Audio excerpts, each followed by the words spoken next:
அனைவருக்கும் வணக்கம் ஃப்ரெண்ட்ஸ். இன்றைக்கி ஒரு சூப்பரான சுண்டல் மசாலா பார்க்க போகிறோம். இது ரொம்ப சூப்பராக இருக்கும். இது எப்படி செய்கிறதுன்னு பார்க்கலாம். அதுக்கு ஒரு 5 பல்லு பூண்டு, ஒரு சின்ன துண்டு இஞ்சி, கொஞ்சமாக ஒரு அரை ஸ்பூன் சோம்புத்தூள் எடுத்திருக்கேன், வெங்காயம் கட் பண்ணி வச்சுருக்கேன். சுண்டலை ஓவர் நைட்டு ஊற வச்சு வேக வச்சு எடுத்து வச்சுக்கலாம். இப்போ ஒரு பேன் எடுத்துக்கலாம். அதில் குக்கிங் ஆயில் சேர்த்துக்கலாம், ஒரு 2 ஸ்பூன் அளவு. தட்டி வச்சுருக்க இஞ்சி பூண்டையும் சோம்புத்தூளையும் இந்த எண்ணெய் காஞ்சதுக்கப்புறமா அதில் சேர்த்துக்கலாம். இது ஒரு 2 நிமிஷம் வதக்கிக்கலாம். அப்புறம் கொஞ்சமாக கருவேப்பிலையை கட் பண்ணி இதோடையே சேர்த்துக்கலாம். இந்த இஞ்சி பூண்டும் நல்லா அந்த எண்ணெயில் ஒரு 2 நிமிஷம் நல்லா வதக்கிக்கணும். அதுக்கப்புறமா நம்ம கட் பண்ணி வச்சுருக்க நல்லா நீளமாக கட் பண்ணி வச்சுருக்கிற வெங்காயத்தையும் இதோடையே சேர்த்துக்கலாம். வெங்காயம் சேர்த்து நல்லா கோல்டன் ப்ரௌன் ஆகிற வரைக்கும் நல்லா வதக்கிக்கலாம். இந்த இஞ்சி பூண்டும் வெங்காயமும் எல்லாமே நல்லா முருவலாக வர அளவுக்கு நல்லா வதக்கிக்கலாம். அப்புறம் நம்ம கட் பண்ணி வச்சுருக்கிற ஒரு தக்காளி, அதையும் இதோடையே சேர்த்துக்கலாம். இது நல்லா வதங்கினதுக்கப்புறமா தக்காளி நல்லா குலைவாக வரணும், அந்தளவுக்கு நல்லா வதக்கிக்கலாம். நல்லா கனிவான பழமாக இருந்தால் நல்லாயிருக்கும், சீக்கிரம் குழஞ்சிரும். இது கொஞ்சம் கல் மாதிரி இருக்கிறதுனால கொஞ்சம் வதங்கிறதுக்கு டைம் எடுக்கும். இப்போ நமக்கு தேவையான அளவு ஒரு 1/4 டீஸ்பூன் மஞ்சள் தூள் சேர்த்துக்கலாம், ஒரு 1 டீஸ்பூன் அளவு மல்லித்தூள் சேர்த்துக்கலாம், அப்புறம் ஒரு 1/2 டீஸ்பூன் அளவு மிளகாத்தூள் சேர்த்துக்கலாம். இது எல்லாத்தையுமே வெங்காயம் தக்காளியோட நல்லா மிக்ஸ் பண்ணி விட்டுக்கலாம்.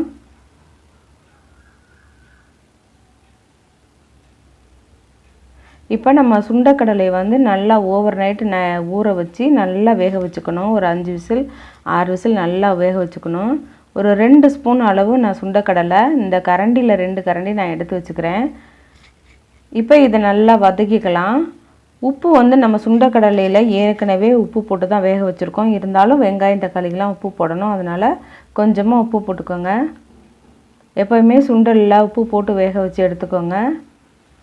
இப்போ இதோட நல்லா வதக்கிக்கலாம். இப்போ இது கொஞ்சம் ஒன்று சேரணும், அதுக்காக ஒரு அரை டம்ளர் அளவு தண்ணி ஊற்றி நல்லா கலந்து விட்டுக்கலாம். இப்போ ஊற்றின தண்ணி நல்லா மிக்ஸ் ஆகட்டும். வெங்காயம் தக்காளி போட்ட மசாலா எல்லாமே சுண்டலோட நல்லா மிக்ஸ் ஆகி ஒரு கொதி வரட்டும். கொதி வந்ததுக்கப்புறம் நம்ம எடுத்து வச்சுருக்க அந்த சுண்டலை நல்லா நசுக்கிட்டு கொஞ்சமாக தண்ணி ஊற்றி நல்லா கரைச்சி அதுக்கப்புறம் இதில் ஊற்றிக்கலாம். நசுக்கி அப்படியே போட்டோம்னா அங்கங்கே நிற்கும், அதனால் நம்ம தண்ணி ஊற்றி கரைச்சே இதில் சேர்த்துக்கலாம். எவ்வளோ வேணும் நீங்கள் அவ்வளோ தூரம் நீங்கள் சுண்டல் எடுத்து நசுக்கி போட்டுக்கலாம். ஏன்னா இதுதான் நமக்கு இந்த கிரேவிக்கு நல்லா திக்னஸ் கொடுக்க போகுது. நீங்கள் சுண்டலோட கொஞ்சம் தேங்காய் வேணும்னா கூட மிக்சியில் போட்டு அரைச்சி இதோடையே சேர்த்துக்கலாம், அதுவும் நல்லா தான் இருக்கும். தேங்காவே இல்லாமல் தான் இந்த கிரேவி. இது கிரேவியாகவும் வைக்கலாம், அல்லது நீங்கள் நல்லா ட்ரையாகவும் வைக்கலாம். உங்களுக்கு எப்படி இஷ்டமோ அப்படி செய்யலாம் நீங்கள். இப்போ நான் ஒரு லிட்டு போட்டு மூடி ஒரு 5 நிமிஷம் கழித்து எடுக்கிறேன். பாருங்கள், ரொம்ப சூப்பராக ரெடி ஆயிடுச்சு. உங்களுக்கு கொஞ்சம் சப்பாத்திக்கு சாப்பிட்றீங்கன்னா நீங்கள் கொஞ்சமாக தண்ணி ஊற்றி ஒரு நிமிஷம் கொதிக்க விடுங்க. அதுக்கப்புறம் அது நல்லா கொலன்னு ஆயிரும். இப்போ நான் சாதத்துக்கு தான் இப்போ நாங்கள் சாப்பிட போகிறோம், அதனால் நல்லா ட்ரையாக எடுத்து வச்சுருக்கேன் நான். நீங்கள் சாயங்காலமாக டீ டைம் கூட நீங்கள் ஸ்நாக்ஸ் மாதிரி இதை சாப்பிட்லாம். ரொம்ப சூப்பராக இருக்கும். மசாலா சுண்டல் நல்லா காரசாரமாக இருக்கும். நீங்களும் செஞ்சு பாருங்கள். செஞ்சு பார்த்துட்டு எப்படி வந்துச்சுன்னு கமெண்ட் பண்ணுங்கள். ஃப்ரெண்ட்ஸ், உங்களுக்கு இந்த வீடியோ பிடிச்சிருந்தா லைக் பண்ணுங்கள்.